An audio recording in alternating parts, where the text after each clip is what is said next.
जय हिंद साथियों। स्वागत है आपका आपके अपने YouTube channel marathon agriculture classes पर। साथियों, कृषि प्राविधिक सहायक AGTA के लिए चल रही हमारी महत्वपूर्ण सीरीज लक्ष्य बेस्ड सीरीज का आज भाग 14 आपके सामने प्रस्तुत है।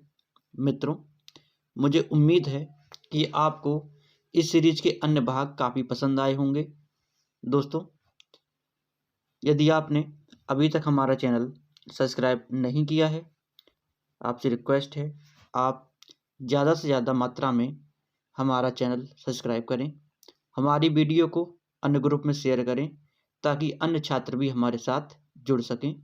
दोस्तों, आइए देखते हैं आज के भाग का पहला प्रश्न। दोस्तों, प्रश्न नंबर 1 बहुत ही महत्वपूर्ण प्रश्न।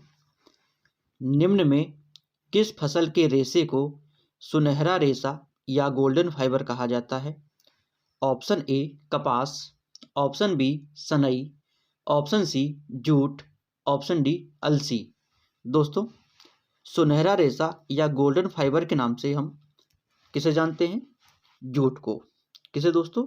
जूट को गोल्डन फाइबर या सुनहरा रेशा के नाम से जाना जाता है। बहुत ही महत्वपूर्ण प्रश्न है। देखते हैं अन ऑप्शनों को। कपास को हम किस उपनाम से जानते हैं? दोस्तों, इसे सफ़ेद सोना या वाइट गोल्ड के नाम से जानते हैं। सफ़ेद सोना, इंग्लिश में क्या कहेंगे? White gold. देखते हैं अगला ऑप्शन सनई।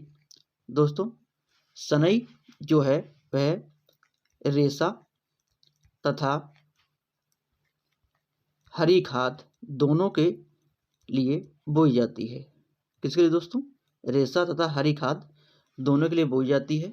सनई से हमें रेशा भी प्राप्त होता है और यह हरी खाद के लिए भी उत्तम फसल है। ऐसे ही इसी प्रकार अलसी, यह भी डुअल पर्पज दो देशीय फसल है। ये किसके लिए?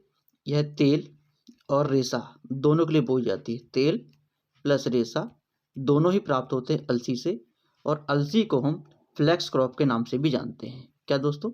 फ्लैक्स, या इसके रेशा को हम फ्लैक्स भी कहते हैं। Flax crop.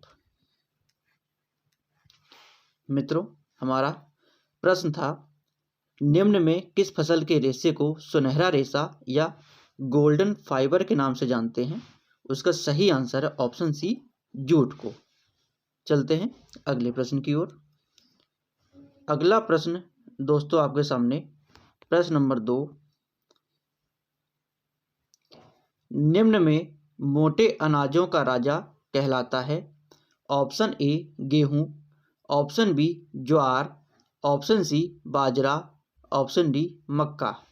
दोस्तों, मोटे अनाजों का राजा या किंग ऑफ कोर्स मिलेट क्या कहलाता है? उसका सही आंसर क्या रहेगा? ज्वार। ज्वार को हम मोटे अनाजों का राजा कहते हैं। इसी के साथ साथ ज्वार को हम कैमल क्रॉप के नाम से भी जानते हैं। क्या दोस्तों? कैमल क्रॉप या ऊंट फसल के नाम से। इसे कैमल क्रॉप क्यों कहा जाता है? क्योंकि मित्रों, इस फसल की एक बार सिंचाई करने के बाद काफ़ी लंबे समय तक हमें दोबारा सिंचाई करने की आवश्यकता नहीं पड़ती है। इसीलिए इसे कैमल क्रॉप या ऊंट फसल के नाम से भी जाना जाता है। देखते हैं अन ऑप्शनों को। गेहूं को। दोस्तों, गेहूं को हम अनाजों का राजा के नाम से जानते हैं। अनाजों का राजा बहुत ही महत्वपूर्ण है, कई बार आपसे पूछा जा चुका है। अनाजों का राजा। देखते हैं अगला ऑप्शन। बाजरा को हम किस नाम से जानते हैं? दोस्तों, इसे गरीब मनुष्यों का भोजन के नाम से भी जाना जाता है। गरीब मनुष्यों का भोजन।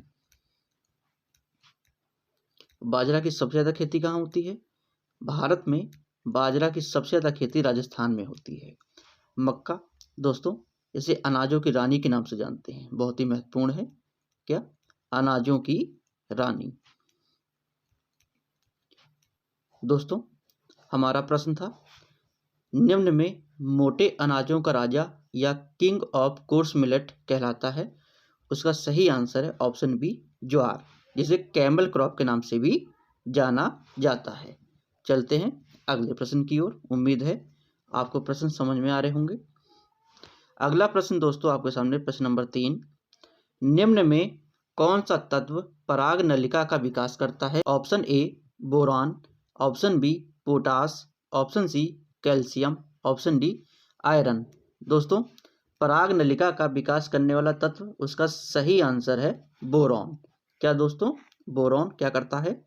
पराग नलिका या पोलन का विकास करता है। देखते हैं अन्य ऑप्शनों को। पोटास किसमें सहायक है?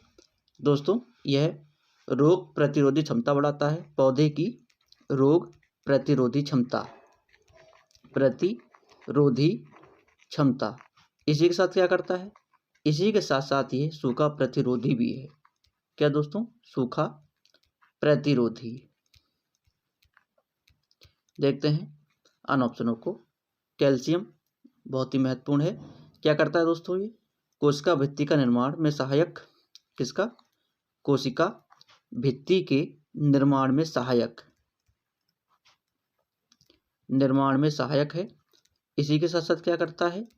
इसी के साथ साथ यह जितनी भी दलहनी फसलें हैं उनमें प्रोटीन निर्माण में सहायक। जितनी भी दलहनी फसलें हैं उनमें क्या करता है? प्रोटीन के निर्माण में सहायक है। क्या दोस्तों? प्रोटीन के निर्माण में क्या है? ये सहायक, बहुत ही महत्वपूर्ण है। देखते हैं अगला ऑप्शन, आयरन। दोस्तों, आयरन क्या करता है? यह क्लोरोफिल इसी के साथ साथ यह भी क्या करता है? प्रोटीन के निर्माण में क्या है? यह भी सहायक है। दोस्तों, हमारा प्रश्न था निम्न में कौन सा तत्व पराग नलिका का विकास करता है? उसका सही आंसर है ऑप्शन ए बोरॉन। उम्मीद है आपको प्रश्न समझ में आया होगा। चलते हैं अगले प्रश्न की ओर। अगला प्रश्न दोस्तों आपके सामने प्रश्न नंबर 4। निम्न में टेंसियोमीटर की खोज करने वाले वैज्ञानिक हैं। Option A Dokuchaev, option B Cate and Nelson, option C Richards and Gardner, option D Beijerinck. दोस्तों, टेंसियोमीटर की खोज करने वाले वैज्ञानिक, उसका सही आंसर है रिचार्ड एंड गार्डनर। बहुत ही महत्वपूर्ण है। इन्होंने ही टेंसियोमीटर की खोज की थी। यह किसमें प्रयोग किया जाता है? दोस्तों, यह मृदा की नमी ज्ञात करने में या सॉइल टेंशन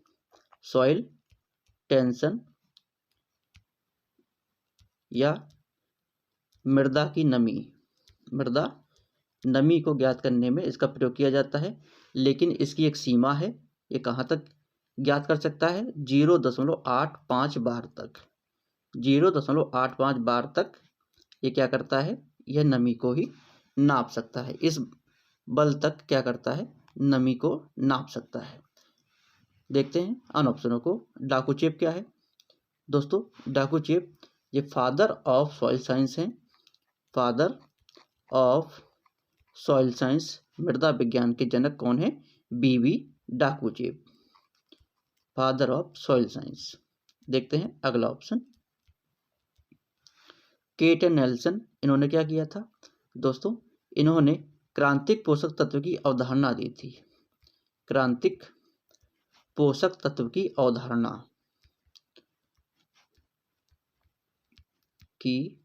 अवधारणा बहुत ही महत्वपूर्ण है। किसने दी थी? केट एंड नेल्सन ने। देखते हैं अगला ऑप्शन, बिजरिंग। बहुत ही महत्वपूर्ण है। ये कौन है? Father of biology. क्या दोस्तों? Father of biology. ये होता क्या है? विषाणु विज्ञान के जनक। बायोलॉजी का मतलब विषाणु, हिंदी में क्या कहेंगे? विषाणु विज्ञान के जनक।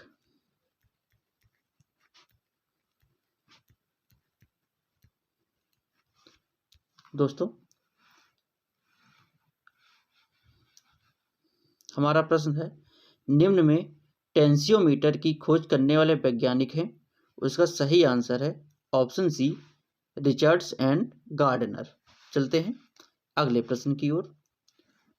अगला प्रश्न दोस्तों आपके सामने प्रश्न नंबर 5। रैटूनिंग की क्रिया किस फसल से संबंधित है? ऑप्शन ए गन्ना, ऑप्शन बी बैंगन, ऑप्शन सी अनानास, ऑप्शन डी उपरोक्त सभी में। दोस्तों, रैटूनिंग होता क्या है? यह मुख्य फसल कटने के बाद जो फसल अवशेष बचते हैं उससे ही फसल ले लेना रेटोनिंग कहलाता है। देखते हैं यह किन किन फसलों में अपनाई जाती है। दोस्तों, रेटोनिंग क्रिया यह गन्ना में अपनाई जाती है और किस में अपनाई जाती है, बैंगन में भी अपनाई जाती है और अनानास में भी। अतः इस प्रकार हमारा सही आंसर क्या हो जाएगा, इस प्रकार हमारा सही आंसर हो जाएगा ऑप्शन डी, उपरोक्त सभी। दोस्तों, जो बैंगन होता है उसमें रेटोनिंग फसल ज़्यादा लेने से 16 सोडियम की मात्रा बढ़ जाती है, जिस कारण जो बैंगन का फल होता है वो कैसा हो जाता है, कड़वा। दोस्तों, हमारा प्रश्न था रेटोनिंग की क्रिया किस फसल से संबंधित है, उसका सही आंसर है ऑप्शन डी, उपरोक्त सभी। चलते हैं अगले प्रश्न की ओर। उम्मीद है आपको प्रश्न समझ में आ रहे होंगे। दोस्तों, प्रश्न नंबर 6 आपके सामने। मृदा का स्थूल घनत्व होता है ऑप्शन ए 2.65 ग्राम प्रति सेंटीमीटर क्यूब, ऑप्शन बी 1.33 ग्राम प्रति सेंटीमीटर क्यूब, ऑप्शन सी 1.1 ग्राम प्रति सेंटीमीटर क्यूब, ऑप्शन डी 1.6 ग्राम प्रति सेंटीमीटर क्यूब। दोस्तों, मृदा का स्थूल घनत्व या बल्क डेंसिटी कितनी होती है, उसका सही आंसर क्या रहेगा, 1.33 ग्राम प्रति सेंटीमीटर क्यूब। बहुत ही महत्वपूर्ण है, कई बार आपसे पूछा जा चुका है। इंग्लिश में क्या कहते हैं इसे, बल्क डेंसिटी। बहुत ही महत्वपूर्ण है। देखते हैं अन ऑप्शनों को। 2.65 ग्राम प्रति सेंटीमीटर क्यूब, ये क्या है दोस्तों, यह कण घनत्व या पार्टिकल डेंसिटी है। क्या दोस्तों, पार्टिकल डेंसिटी। इसे हिंदी में क्या कहते हैं, हिंदी में कहा जाता है कण घनत्व। इसी के साथ साथ इसको ट्रू डेंसिटी के नाम से भी जानते हैं। पार्टिकल डेंसिटी को क्या कहते हैं, ट्रू डेंसिटी, वास्तविक घनत्व। दोस्तों, हमारा प्रश्न था मृदा का स्थूल घनत्व या बल्क डेंसिटी कितनी होती है, उसका सही आंसर है ऑप्शन बी 1.33 ग्राम प्रति सेंटीमीटर क्यूब और 2.65 ग्राम प्रति सेंटीमीटर क्या होता है, पार्टिकल डेंसिटी। इसे ट्रू डेंसिटी के नाम से भी जानते हैं। चलते हैं अगले प्रश्न की ओर। अगला प्रश्न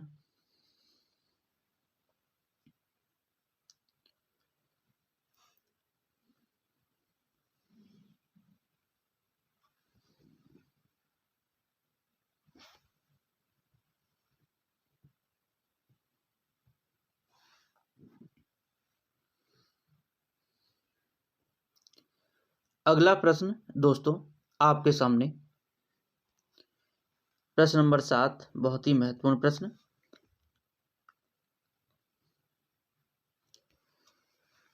नर्सरी से पौध खरीदते समय कितने प्रतिशत पौधे अतिरिक्त खरीदने चाहिए, option A 10%, option B 15%, option C 20%, option D 25%। दोस्तों, नर्सरी से पौध खरीदते समय लगभग 15% अतिरिक्त पौधे खरीदने चाहिए। कितना दोस्तों, 15% अतिरिक्त पौधे खरीदने चाहिए। क्यों खरीदते हैं, क्योंकि बहुत से पौधे जो जब हम मेन फील्ड में लगाते हैं नर्सरी से ले जाकर, तो वह किसी न किसी कारणवश नष्ट हो जाते हैं।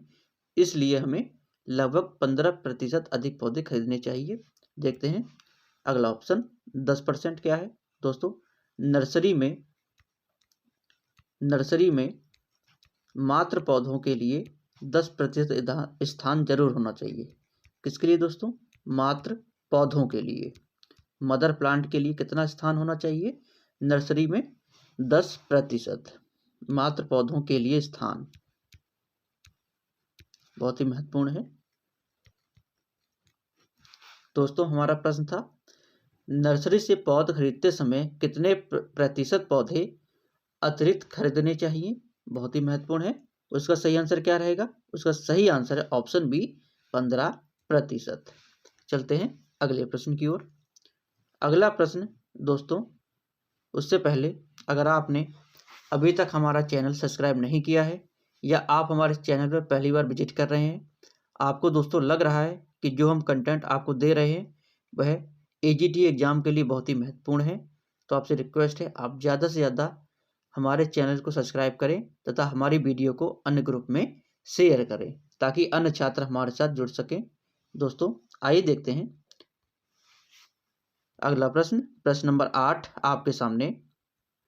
क्लाइमेट कौन सी भाषा का शब्द है? Option A Latin, option B Greek, option C Sanskrit, option D French. दोस्तों क्लाइमेट यह ग्रीक भाषा का शब्द है। किसका दोस्तों? ग्रीक भाषा का शब्द है। जिन शब्द के अंत में नौमी या लॉजी लगे होते हैं वो सब ज़्यादातर वह कैसे शब्द होते हैं? वह ज़्यादातर ग्रीक भाषा के शब्द होते हैं। देखते हैं अन ऑप्शनों को। लैटिन भाषा के शब्द कौन कौन से हैं? दोस्तों जिन शब्दों के अंत में कल्चर लगा होता है, क्या दोस्तों? कल्चर, वे ज़्यादातर कैसे होते हैं? लैटिन भाषा के शब्द होते हैं। फॉर एग्जाम्पल आपका एग्रीकल्चर किस भाषा का शब्द है? लैटिन भाषा का शब्द है। इसी के साथ साथ आपका हॉर्टिकल्चर, यह भी कैसा है? यह भी आपका लैटिन भाषा का ही शब्द है। देखते हैं अन ऑप्शनों को। संस्कृत, दोस्तों संस्कृत भाषा के शब्द आपका लाख, जैसे लैक के नाम से जानते हैं, लाकीट जो होता है लाख वही। उसके साथ साथ आपका शर्करा, इसे इंग्लिश में क्या कहते हैं? शुगर केन, यह भी संस्कृत भाषा का शब्द है। और कपास इंग्लिश में क्या कहते हैं? कॉटन। ये तीनों के तीनों संस्कृत भाषा के शब्द हैं। और फ्रेंच भाषा का शब्द कौन सा है? बहुत ही महत्वपूर्ण, पीएच। पीएच किस भाषा का शब्द है? फ्रेंच भाषा का शब्द है। इसी के साथ साथ आपका पल्स, यह भी कैसा है? यह भी आपका फ्रेंच भाषा का शब्द है। और एक बहुत ही महत्वपूर्ण ट्रक गार्डनिंग, ट्रक गार्डनिंग, इसमें जो ट्रक शब्द है वो भी आपका कैसा है? फ्रेंच भाषा का शब्द है। दोस्तों हमारा प्रश्न था क्लाइमेट कौन सी भाषा का शब्द है? उसका सही आंसर है ऑप्शन बी ग्रीक। जिस शब्द के अंत में ज़्यादातर नौमी या लॉजी लगा होता है वो कैसे होते हैं? अधिकतर ग्रीक भाषा के शब्द ही होते हैं। चलते हैं अगले प्रश्न की ओर। अगला प्रश्न दोस्तों आपके सामने प्रश्न नंबर 9। अनाजों में सबसे कम प्रोटीन की मात्रा पाई जाती है? ऑप्शन ए गेहूं में, ऑप्शन बी धान में, ऑप्शन सी मक्का में, ऑप्शन डी बाजरा में। दोस्तों सबसे कम प्रोटीन अनाजों में किसमें पाई जाती है? सबसे कम प्रोटीन पाई जाती है धान में। बहुत ही महत्वपूर्ण है, कई बार आपसे पूछा जा चुका है प्रश्न। कितनी मात्रा पाई जाती है? दोस्तों धान में 6 से 7% प्रोटीन पाई जाती है। और प्रोटीन का नाम क्या है? ओराइजीन। बहुत ही महत्वपूर्ण है, कई बार आपसे पूछा जा चुका है। ओराइजीन प्रोटीन किसमें पाई जाती है? यह पाई जाती है धान में। देखते हैं अगला ऑप्शन। गेहूं में प्रोटीन की कितनी मात्रा पाई जाती है? दोस्तों इसमें पाई जाती है 11 से 12%। और प्रोटीन का नाम क्या है? इसकी प्रोटीन का नाम है ग्लूटीन। ग्लूटीन ये क्या है? इसकी प्रोटीन है। मक्का में दोस्तों बहुत बार प्रश्न आया है मक्का का, इसमें 10% प्रोटीन पाई जाती है। और इसकी प्रोटीन कई बार पूछी जा चुकी है। प्रोटीन का नाम क्या है? जीन।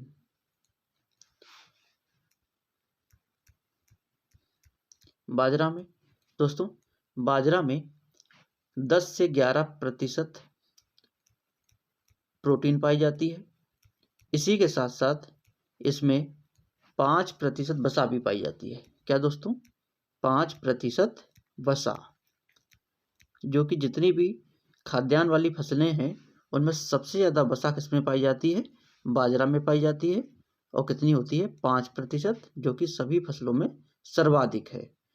यही आपसे एक प्रश्न और पूछा जाता है कि मक्का में कितनी वसा पाई जाती है? मक्का में दूसरे नंबर पर 4% वसा पाई जाती है। दोस्तों हमारा प्रश्न था अनाजों में सबसे कम प्रोटीन की मात्रा किस फसल में पाई जाती है? उसका सही आंसर है ऑप्शन बी धान में। कितनी? 6 से 7%। और प्रोटीन का नाम क्या है? ओराइजीन। चलते हैं अगले प्रश्न की ओर। उम्मीद है आपको सभी ऑप्शन समझ में आए होंगे। दोस्तों प्रश्न नंबर 10 आपके सामने। लाख कीट पालन के लिए उपयुक्त वृक्ष है। ऑप्शन ए पलाश, ऑप्शन बी बेर, ऑप्शन सी कुसुम, ऑप्शन डी उपरोक्त सभी। दोस्तों, लाख कीट पालन के लिए पलाश, बेर, कुसुम, अर्थात इसका सही आंसर क्या हो जाएगा? सही आंसर हो जाएगा उपरोक्त सभी। सभी के सभी लाख कीट पालन के लिए उपयुक्त हैं। पलाश, बेर, कुसुम तीनों ही। दोस्तों, इसी से संबंधित कुछ और तथ्य जान लेते हैं। दोस्तों, इससे संबंधित इंस्टीट्यूट कहाँ पर है लाख का? दोस्तों, इसका है कहाँ पर? रांची में। और इसका नाम क्या है? Indian lakh research institute.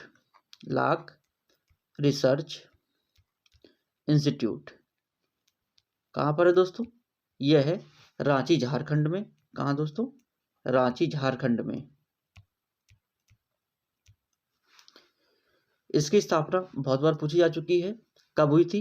20 सितंबर 1924 को इसकी स्थापना हुई थी। दोस्तों, उसके पश्चात क्या होता है? इसका नाम चेंज कर दिया जाता है। इंडियन लाख रिसर्च इंस्टीट्यूट का नाम चेंज होकर अगला क्या बना जाता है? तारीख क्या होती है? 20 सितंबर 2007। 20 सितंबर 2007 को इंडियन लाख रिसर्च इंस्टीट्यूट का नाम चेंज कर दिया जाता है और उसका नाम क्या रखा जाता है? Indian Institute of Natural Resin and Gum. क्या दोस्तों? Indian Institute of Resin and Gum, resins and gum, इसका नाम रखा जाता है। उसके बाद हाल ही में इसका नाम कब चेंज किया गया दोस्तों? नई डेट क्या थी? 20 सितंबर 2022। इसका नाम फिर से चेंज कर दिया गया है। अब वर्तमान में जो इंडियन लाख रिसर्च इंस्टीट्यूट था उसका नाम परिवर्तन हुआ था Indian Institute of Resin and Gum में। उसके पश्चात 20 सितंबर 2022 में इसका पुनः नाम चेंज कर दिया गया है। अब इसका नया नाम क्या है? नेशनल इंस्टीट्यूट ऑफ, क्या दोस्तों? National institute of secondary agriculture. क्या दोस्तों? National institute of secondary agriculture, short form में से क्या कहते हैं? NISA, national institute of secondary agriculture, NISA, NISA के नाम से जाना जाता है, जो कि कब चेंज हुआ है? 20 सितंबर 2022 को। दोस्तों, इसके इस इंस्टीट्यूट के, इंडियन लाख रिसर्च इंस्टीट्यूट के 100 साल पूरे होने वाले हैं। किस डेट को पूरा हो जाएगा? 20 सितंबर 2024 को। 20 सितंबर 2024 को इसके कितने साल पूरे हो जाएंगे? 100 साल, 100 वर्ष। बहुत ही महत्वपूर्ण प्रश्न रहेगा इस साल के लिए। दोस्तों, हमारा प्रश्न था लाख कीट पालन के लिए उपयुक्त वृक्ष कौन सा है? उसका सही आंसर है पलाश, बेर, कुसुम, अर्थात ऑप्शन डी उपरोक्त सभी। सबसे पहले Indian lakh research institute Ranchi, Jharkhand में बना था। कब बना था? 20 सितंबर 1924 को। दोस्तों, उसके बाद 20 सितंबर 2007 को इसका नाम चेंज कर दिया गया। रखा क्या? Indian Institute of Resin and Gum. इसके बाद पुनः 20 सितंबर 2022 को इसका नाम फिर से चेंज होता है और नया नाम होता है national institute of secondary agriculture, NISA, NISA के नाम से इसको अब जाना जाता है। दोस्तों, चलते हैं अगले प्रश्न की ओर। उम्मीद है आपको प्रश्न समझ में आया होगा। दोस्तों, प्रश्न नंबर 11 आपके सामने। हाथ द्वारा परागण कौन से पौधे में करवाया जाता है? ऑप्शन ए पपीता, ऑप्शन बी खजूर, ऑप्शन सी बेर, ऑप्शन डी अमरूद। दोस्तों, हाथ के द्वारा परागण यह खजूर में कराया जाता है। किसमें दोस्तों? खजूर में कराया जाता है। जो पॉलन होते हैं उस पॉलन को डस्टर में भर के हम खजूर पे छिड़क देते हैं ताकि उसका परागण हो सके। तो हाथ द्वारा परागण के लिए किस में करते हैं? खजूर में करते हैं। दोस्तों पपीता में किसके द्वारा होता है? पपीता में दोस्तों होता है हवा के द्वारा, हवा, और खजूर में भी हवा के द्वारा ही होता है। अगर हवा से नहीं हो पाता है तो हम किससे करवाते हैं? हाथ के द्वारा करते हैं। अतः इस प्रकार ये दोनों कैसे हो जाएंगे? अगर हवा के द्वारा हो रहा है तो ये हो जाएंगे एनिमोफिली। कैसे दोस्तों? एनिमोफिली।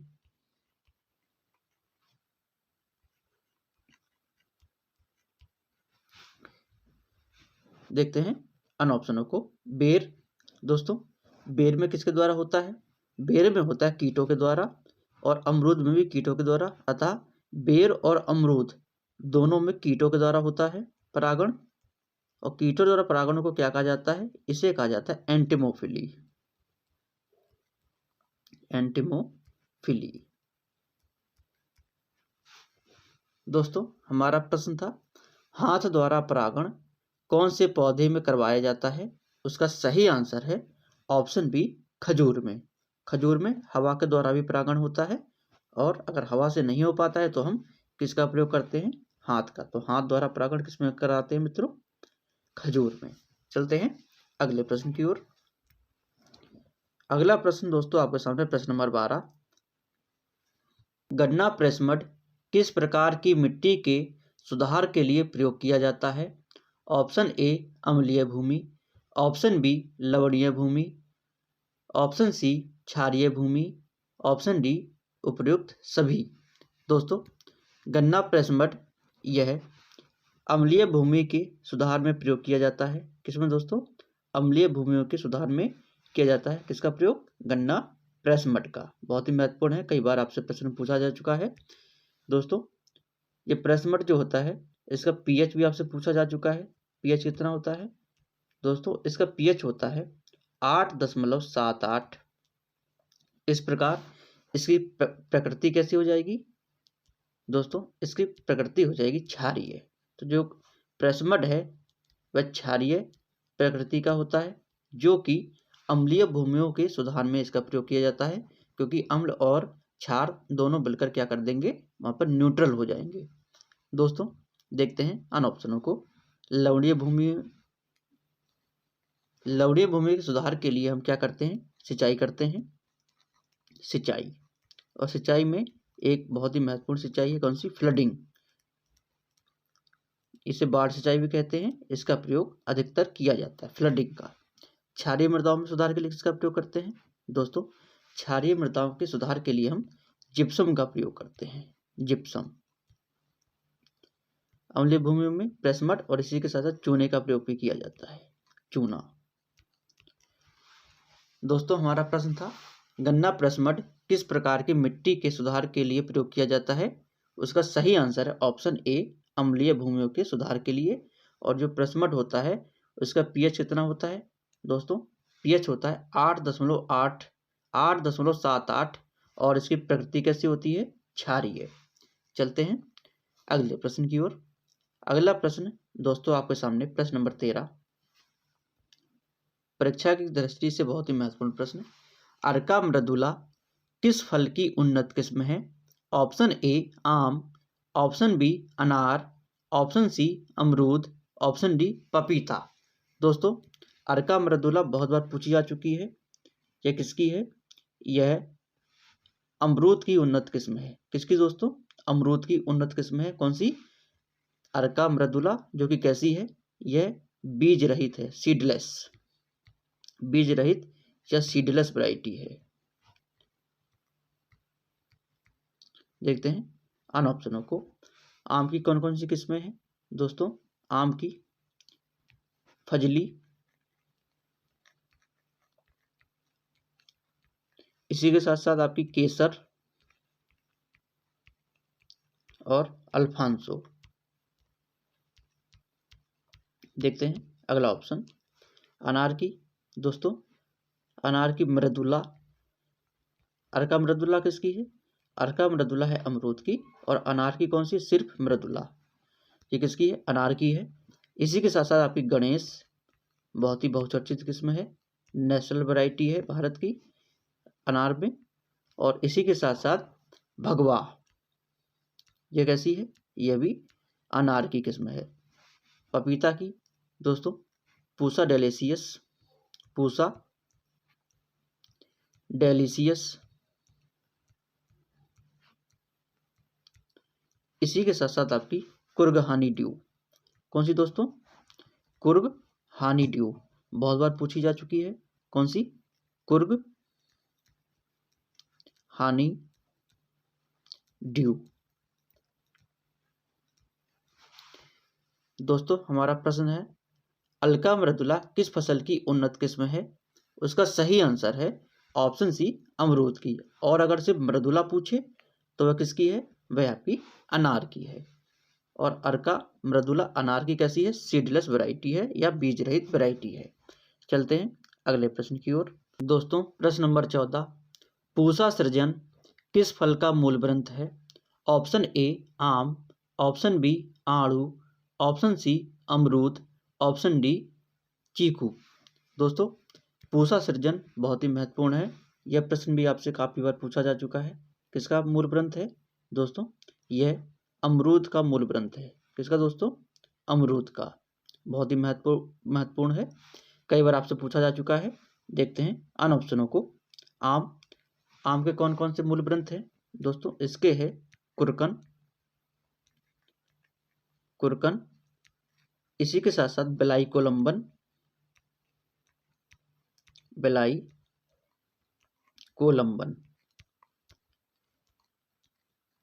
और कौन सा दोस्तों? ओलोर भी है।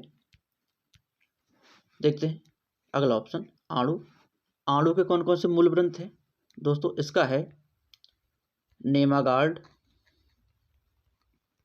और कौन सा है? नेमा रेड। या नेमा का से क्या है? नेमा का से नेमेटोड से है, जो कि नेमेटोड रेसिस्टेंट होते हैं या सूत्रकृमि प्रतिरोधी। अमरूद का एक और है, पूसा सृजन है। इसी के साथ साथ एक और है, कौन सा है? एनुप्लॉइड 82, एनुप्लॉइड 82 या 82। चीकू का बहुत ही महत्वपूर्ण पूछा जा चुका है, खिरनी। और इसी के साथ साथ रेयान, खिरनी और रेयान दोनों किसके हैं? चीकू के हैं। मित्रों हमारा प्रश्न था, पूसा सृजन किस फल का मूल ग्रंथ है? उसका सही आंसर है ऑप्शन सी, अमरूद का। और अमरूद का एनुप्लॉइड 82 या 82 यह भी मूल ग्रंथ है। चलते हैं अगले प्रश्न की ओर। अगला प्रश्न दोस्तों आपके सामने प्रश्न नंबर 15, नेशनल हॉर्टिकल्चर बोर्ड का मुख्यालय स्थित है? ऑप्शन ए करनाल में, ऑप्शन बी हिसार में, ऑप्शन सी गुड़गांव में, ऑप्शन डी रेवाड़ी में। दोस्तों एनएचबी या नेशनल हॉर्टिकल्चर बोर्ड, इसका मुख्यालय कहाँ पर है? गुड़गांव में। बहुत ही महत्वपूर्ण है, कई बार आपसे पूछा जा चुका है। गुड़गांव का अब नया नाम क्या हो गया है? इसी का नया नाम हो गया है गुरुग्राम के नाम से इसे अब जाना जाता है। दोस्तों एनएचबी या नेशनल हॉर्टिकल्चर बोर्ड, इसकी स्थापना कब हुई थी? इसकी स्थापना हुई थी अप्रैल 1984 में। अप्रैल 1984 में किसकी अध्यक्षता में हुई थी? डॉक्टर एमएस स्वामीनाथन की अध्यक्षता में इसकी स्थापना हुई थी। एमएस स्वामीनाथन।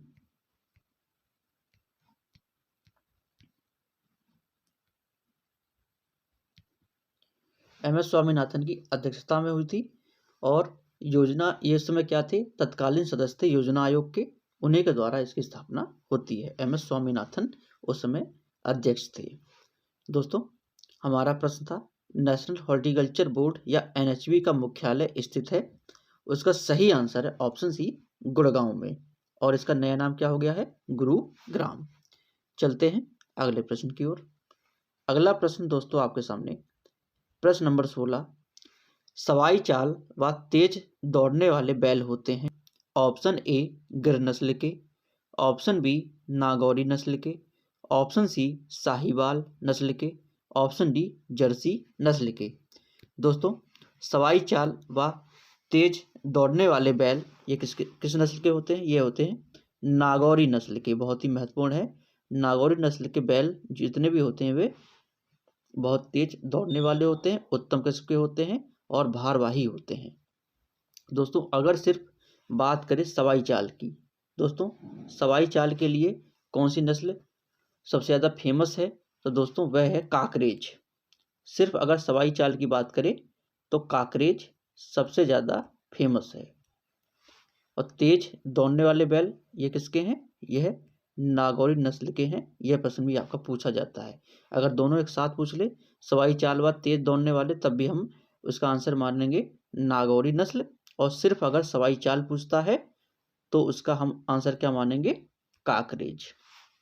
देखते हैं अन ऑप्शनों को। गिर नस्ल कैसी है, दोस्तों यह दुधारू है, दुधारू नस्ल। साहिवाल यह भी कैसी है, यह भी आपकी दुधारू नस्ल है।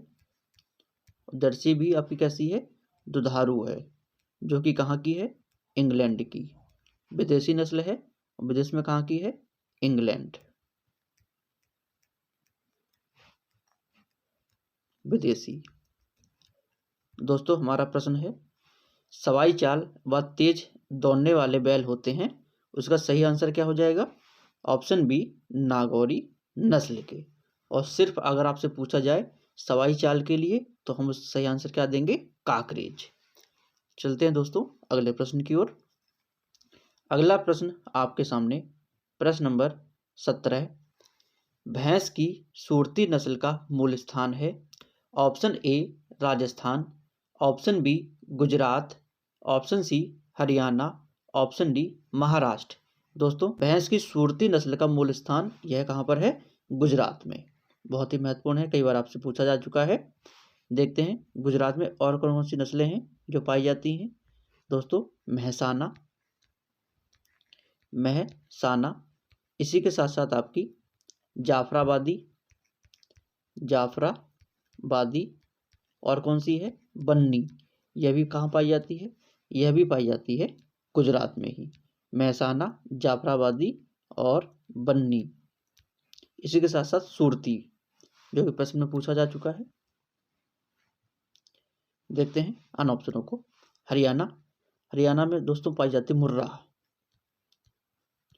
महाराष्ट्र में, दोस्तों महाराष्ट्र में नागपुरी, नागपुरी, इसी के साथ साथ एक और है जो बहुत ही महत्वपूर्ण है, वह है आपकी पूर्णा।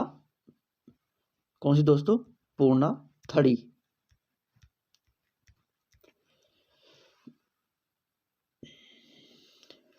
दोस्तों हमारा प्रश्न था भैंस की सूरती नस्ल का मूल स्थान है, उसका सही आंसर हो जाएगा ऑप्शन बी गुजरात। गुजरात में और कौन सी नस्लें हैं, महसाना, जाफराबादी और बन्नी। चलते हैं अगले प्रश्न की ओर। अगला प्रश्न दोस्तों आपके सामने प्रश्न नंबर 18। मादा पशुओं का गर्भधारण का उत्तम समय है, ऑप्शन ए शुरू से 6 घंटे तक, ऑप्शन बी मध्यकाल 12 से 18 घंटे तक, ऑप्शन सी शुरू से 4 घंटे तक, ऑप्शन डी अंतिम अवस्था 24 घंटे तक। दोस्तों मादा पशुओं का गर्भधारण का उत्तम समय क्या है, अंतिम अवस्था 24 घंटे तक, क्योंकि अंतिम समय में ही गर्भधारण कराना चाहिए मादाओं को। सबसे अच्छा उपयुक्त समय क्या है, अंतिम अवस्था पर। अगर हम शुरुआती अवस्था में करवा देंगे तो शुक्राणुओं के नष्ट होने की संभावना बनी रहती है। दोस्तों हमारा प्रश्न था मादा पशुओं का गर्भधारण का उत्तम समय, उसका सही आंसर हो जाएगा ऑप्शन डी अंतिम अवस्था से 24 घंटे। चलते हैं अगले प्रश्न की ओर।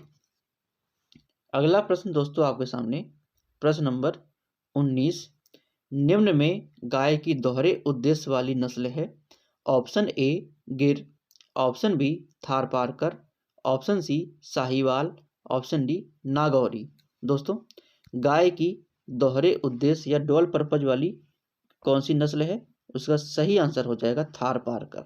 बहुत ही महत्वपूर्ण है, कौन सी दोस्तों, थारपारकर। और यह कैसी है, यह पूर्णतः रेगिस्तानी किस्म है। कैसी दोस्तों, पूर्णतः रेगिस्तानी नस्ल है।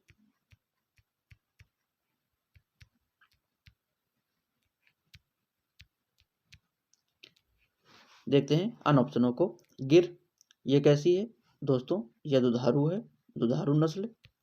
साहिवाल, यह भी हमारी दुधारू नस्ल है। और नागौरी कैसी है? नागौरी हमारी भारवाही नस्ल है, भारवाही। चलते हैं अगले प्रश्न की ओर। इस प्रश्न का सही आंसर क्या हो जाएगा? ऑप्शन बी, थारपारकर, जो कि कैसी है? दोहरे उद्देश्य या डुअल पर्पज वाली है। अगला प्रश्न और इस श्रृंखला का अंतिम प्रश्न आपके सामने, प्रश्न नंबर 20। निम्न में कौन सा विषाणु जनित रोग नहीं है? दोस्तों जैसे ही नहीं मिलता है सबसे पहले आपको अंडरलाइन करनी है या उसे गोले के अंदर कर देना है, ताकि वह प्रश्न आपके सामने बना रहे। देखते हैं ऑप्शनों को। ऑप्शन ए चेचक, ऑप्शन बी अतिसार, option C Ranikhet, option D pneumonia. दोस्तों निम्न में विषाणु जनित रोग कौन सा नहीं है? उसका सही आंसर हो जाएगा ऑप्शन डी, निमोनिया। जब विषाणु जनित नहीं है, कैसा है? जीवाणु जनित है, जीवाणु जनित। बाकी अन्य ऑप्शन जैसे चेचक, अतिसार, इसे ही रिंडर पेस्ट के नाम से भी जानते हैं। अतिसार को इंग्लिश में क्या कहते हैं? Rinder paste. और रानीखेत, तीनों के तीनों कैसे हैं? तीनों के तीनों मित्रों यह विषाणु जनित हैं। कैसे दोस्तों? विषाणु जनित। हमारा प्रश्न था निम्न में कौन सा विषाणु जनित रोग नहीं है? उसका सही आंसर है ऑप्शन डी, निमोनिया, जो कि कैसा है? जीवाणु जनित या बैक्टीरियल। अगर आपने अभी तक हमारा चैनल सब्सक्राइब नहीं किया है तो आपसे रिक्वेस्ट है, आप ज़्यादा से ज़्यादा मात्रा में हमारे चैनल को सब्सक्राइब करें तथा हमारी वीडियो को अन्य ग्रुप में शेयर करें। हमारी वीडियो के लिए अगर आप कोई सुझाव देना चाहते हैं तो आप हमें डायरेक्ट दे सकते हैं या कमेंट के माध्यम से भी दे सकते हैं। दोस्तों अब आपसे मुलाकात होगी इस श्रृंखला के अगले भाग में। तब तक के लिए जय जवान जय किसान।